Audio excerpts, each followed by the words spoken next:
Welcome to another LinkedIn Live discussion brought to you by Optiv, the cyber advisory and solutions leader.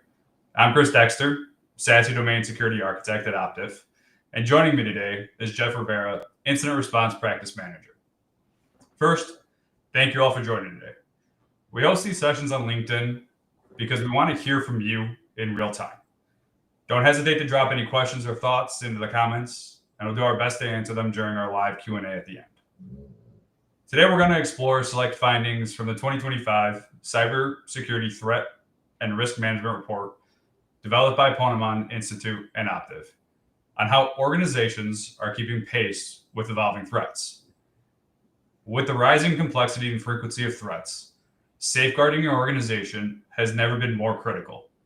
We'll also dive into the key trends you need to know to effectively manage cyber risk. Let's dive in, shall we? Geoff, I'll pose this question to you first. What makes a cybersecurity incident response plan, or a CSIRP, truly effective in today's threat landscape? Awesome. Thanks, Chris. Incident response plans are absolutely critical to have. Of the organizations surveyed in the 2025 Cybersecurity Threat and Risk Management Report, about half of the organizations did not feel they have a robust incident response plan in place, right? That's a huge gap. Incident response plans contain the choreography an organization is going to use to defend itself against the cybersecurity threats that we're all going to face, right? So during a critical incident, the currency is time, not money, okay? And that's an important distinction. So it's not enough to have an incident response plan in place. It has to be usable. It has to be a living document that provides tasks and gives clear instructions to responders, right? It cannot just be a generic document to check the box and say we have one. Sure, that might get you through an audit, but it's not going to get you through an incident. Once you have that incident response plan in place, you need to make sure it's available. You need to make sure that your responders have access to it, and you need to make sure that your teams exercise it thoroughly, right? Your teams have to be able to follow that choreography, and they got to be able to do the dance. Mm-hmm. So, great question. Chris, let me ask you, why are high-performing organizations rapidly moving to SASE implementations? That's a great question, Geoff. And it goes to show, right? If you take an incident response plan, it can be paired with adopting a SASE solution, right? We have that proactive measure when it comes to a SASE solution. It's not just about security architecture, right? SASE or SSE enables direct secure connections. We're looking at remote and hybrid workforces. It started back at the beginning of COVID, where everyone went remote. And how do we cut down that latency while also reducing our risk exposure? It's very interesting. Only 46% of respondents share they have fully implemented SASE or SSE. And we see that daily when we talk to clients on our scoping calls and when we talk to them about implementing a SASE solution or coming in and doing maturity services. It's how much have you deployed? Well, we're not using our full capabilities. It's then clients are shifting into this cloud-first environment where it's a borderless perimeter. And we need to understand how we secure that multi-cloud environments with that borderless perimeter, with limited visibility and poor user experience. One of our biggest use cases is shadow IT. How can we prepare for what we can't see and what users are using, which we can't see? It's a business enabler, excuse me. It's allowing users to connect securely from anywhere, giving them the opportunity to travel while still working, or go to a Starbucks and still work, or have those lunch meetings and still be able to work. But that introduces more risk into your environment. And how do we really enable that more and more? So, Geoff, I'll pose this. Talking about budgets, respondents indicated their budgets are increasing now. How might higher budgets help or impact incident response efforts? That's a great. The goal is to detect incidents earlier, right? To respond to an incident faster and more effectively. So higher budgets are going to give us the ability to implement more tools. They're going to give us the ability to make agreements with services that we may need during an incident, like forensic responders, incident responders, restoration and recovery, breach counsels. And it allows us to perform more training and exercises for our team, which is one of the most important things. So I would put out a word of caution when it comes to spending money on incident response. It's absolutely a good thing, but there are many tools and services that are going to be effective in detecting and responding an incident. But too many tools, too many services may cause more confusion than clarity. So I would say find a trusted partner, right? Understand what tools you're going to use and exercise. Uh, Exercise your incident response plan and find out what tools you're going to use. Find the gaps that you actually need to close instead of just adding, new shiny tools that add to the mountain of logs you're going to be sifting through. So, great question. So, I listened to you talk about SASE, and it's pretty complex, right? So, what strategies and tools are organizations using to find their way through that complexity? Yeah, it's a good question, Geoff. And it goes to what you just stated, right? The more tools you have in your environment, the more complex it can become. And it's really not good, right? Complexity is a major barrier for about 51% of respondents. It's how can I reduce our tech stack, our tool, right? Doing a tool rationalization, whether it's reducing our overall technology applications or reducing our total cost. It helps when you adopt the SASE environment to do that, right? Whether you're talking about a proxy or a inline web, right? Secure web gateway, a CASB solution, a private access, or replacing your VPN solution. We also see that resources at companies are stretched too thin, right? All the way from small teams and small companies where you have one guy who wears 10 different hats in the company to bigger organizations of 100,000 plus employees that still have smaller IT teams because they don't have the budget to hire. They're stretched too thin.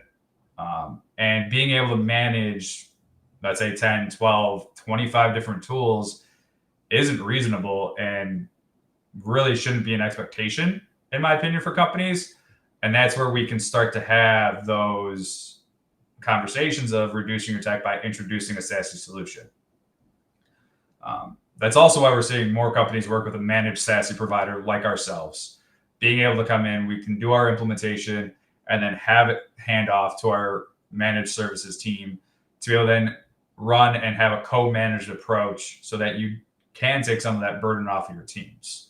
We're seeing that 58% of organizations are engaging MSSPs or third parties, which is a big amount. More than half is huge, and it just shows how complex a SASE tool can be. I always state this, that while at the high end and a high level, it's very easy to understand what SASE is. When it comes to implementing it into your own environment, it becomes very complex and opens up a lot of visibility, both good and bad, into your environment. This is why strategic partnerships and coming to Optiv and engaging with us is so important to be able to implement and manage your SASE solution, whichever one it is, to make sure it's there for your environment and we optimize that platform for your environment. So I have a question for the audience. I'd love to know what our audience thinks. How have external partners supported your SASE deployment?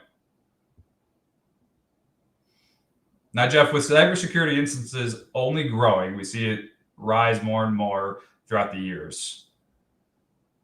How can business leaders ensure their investments are driving measurable ROI? That's a really tough question.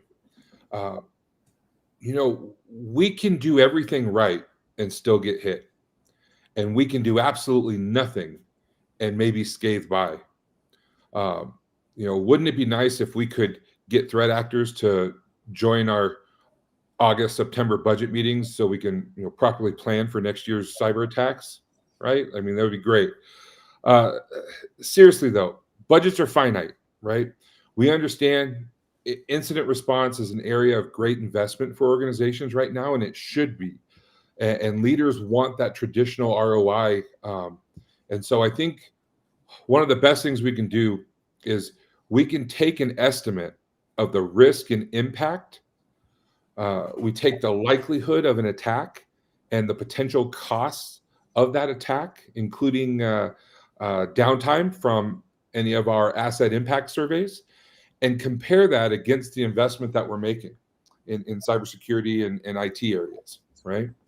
We're going to come up with a number. Every attack we fend off should be tracked and compared against those metrics. We start to paint a picture of effectiveness of these investments, right? So if we look at these, let's take a small password spraying attack that is happening, and the technology that we've implemented or the processes or mitigations that we've put in place have defeated that, right? You look at that and say, okay, hey, that might be a small thing. That might have been the ingress point of a threat actor to this, to this organization. So really, hard numbers are going to be hard to define.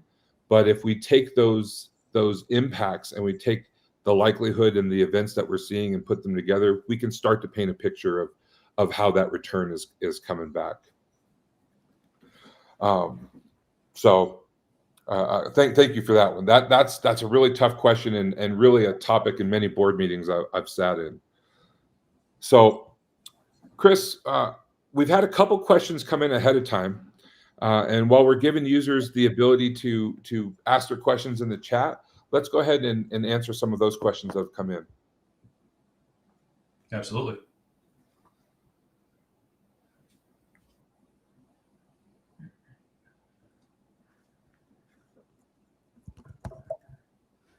So I know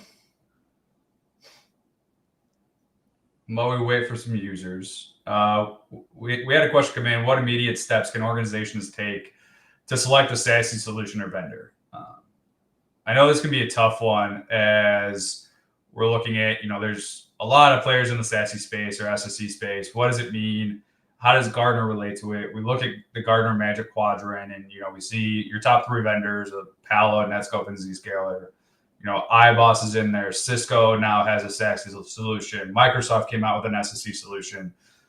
So it's very tough when companies are looking at different vendors and really evaluating on what exactly they're doing or, what's best. The best thing to do and to start off with is, as a company, have a list of business use cases. What are you solving for when it comes to when it comes to adopting a SASE solution? Is it a VPN replacement?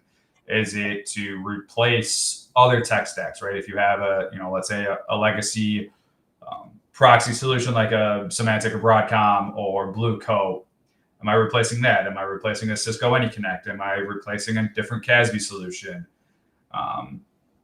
Aspects like that are going to be key to understanding. And then anything really that's more rare as a use case is key to understanding as well. I can't tell you how many times I'll go into someone's environment and there'll be a lot of surprises, and we didn't know that ahead of time. We didn't know that during the initial conversations with the vendor.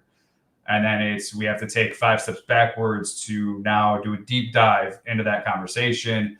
Takes away from the project. Now expands or extends your period of time while implementing the solution.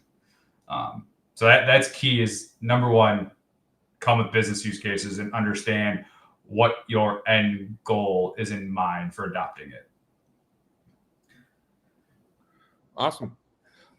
A question from Kelvin Mena says, hi, Chris and Geoff. Thank you for the session. With the rise of AI integrations and security workflows, how have you encountered any new or evolving attack techniques in the AI space?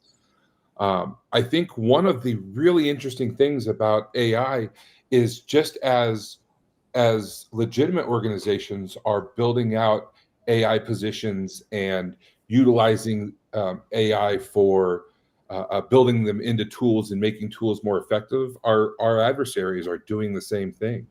And a couple of things that come to mind when I think about AI is it it certainly has improved some of the cyber threat actors' tools, just the same as it has improved some of our tools. But I think it's opened up the landscape of cyber threat actors to a broader group of people. Um, you used to have only some of these high speed folks that are super technical, and really that was the majority of your threat actors, who were effectively attacking organizations, right? There's always been script kiddies that have been able to download things or taken limited amounts of knowledge. But I think one of the main differences is we're seeing these quote unquote script kiddies that are now capable of launching really effective attacks, and without maybe consideration or safeguards that maybe a more uh, a more elevated threat actor might put in there, right? Because they're trying to accomplish a task, whatever that is, where these folks, maybe some of these script kiddies, are putting out really effective code or really effective exploits that have no safeguards and are widespread. So I think that's a great question and a great area to really spend some time and focus on, because it really does have real world impacts in threats today. Yeah, I'll add to that, Geoff, too. While I haven't seen real world examples of someone using prompt injection, lots of clients and companies are, it's one of their major concerns with AI increasing in popularity and more users using it. But it's the ahead of time proactiveness. How can I get ahead of it and prevent or controls in place around AI for my users? Right? SASE has a lot of controls around AI now that we're looking at. While SASE itself, some of the vendors are using AI. All right, there's policies that you can put in place to have controls around that, whether it's reducing the number of users that are able to use AI within your environment, depending on what AI platform they are using, right? Is it ChatGPT? Is it Copilot? Is it a different one that you might not be aware of? And based off of their ratings, you might want to block that. Another option is to have only corporate instances of like a ChatGPT or a Copilot, that way you're able to control it even more. So it's really taking that proactive approach with AI to understand, hey, who's going to be allowed to use it, so not everybody can be. And then you can also implement controls on what's uploaded, what's being stated within those prompts. So then you can reduce that risk of prompt injections. But great question. So I think, we see that in this year, the average budget is now 24 million. And how are changing budgets transforming the approach to incident response and long-term resiliency, Geoff? Well, kind of like we talked about, we're seeing a lot of organizations that are understanding that their defenses are inadequate, that it's an area of development and it's a building area for a lot of organizations right now. And so we're seeing more hiring in this space. We're seeing more tool evaluation and tool development in this space, and we're seeing more relationships and inner cyber threat intelligence relationships being built in between organizations. And I think all of that is a result of organizations taking incident response very seriously, and devoting the money and budgets that can be devoted to it. they're really taking it seriously, and I think that's going to really improve the posture, as well as it's improving the efficiency and communities that are working together to defeat cyber threat actors. So the same as they have cyber threat actors have, their training programs and their organizations and their recruiting and their development of their attackers. On the blue side, we're taking it equally as seriously and trying to get ahead of that. Perfect.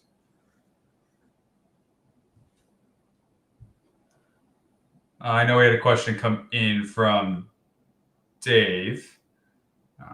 So can you speak a bit about the differences, by definition, between SASE and SSE, and how each can be used to support a zero trust posture? It's a great question. Right? We talk about SASE and SSE. A lot of people don't know the differences.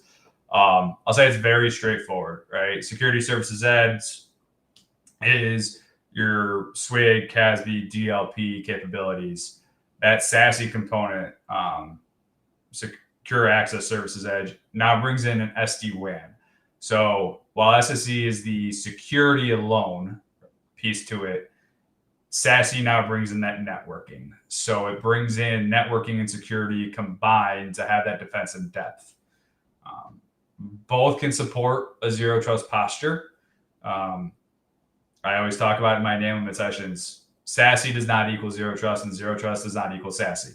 It's a part of the zero trust strategy or zero trust principle or roadmap by being able to, right, if you do a VPN replacement with an SD-WAN solution, you're still supplying that access to for resources for your users. Then you add in your private access piece. Now that's where you get into your granularity controls of being able to really dive deep into user groups and users accessing specific applications. So it's always verifying or authenticating that user every time that user goes to access that application, which is that zero trust mentality, right? We talk about least privilege.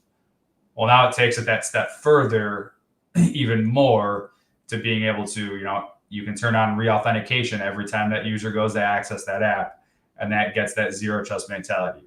Now it also goes into, if you have a mature IGA solution, identity governance access solution, that helps with zero trust as well. So now you're talking about different components working together and being able to have that preemptive or proactive approach to it so that you aren't going and revamping your incident response plan every year or every half a year, right? You're able to maintain it and do those tabletop exercises and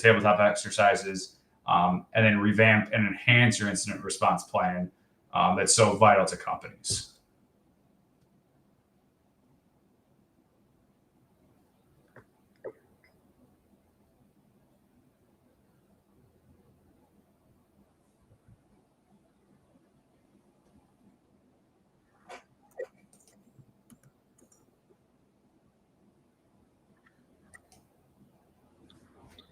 Awesome. Just looking for the questions that are coming in.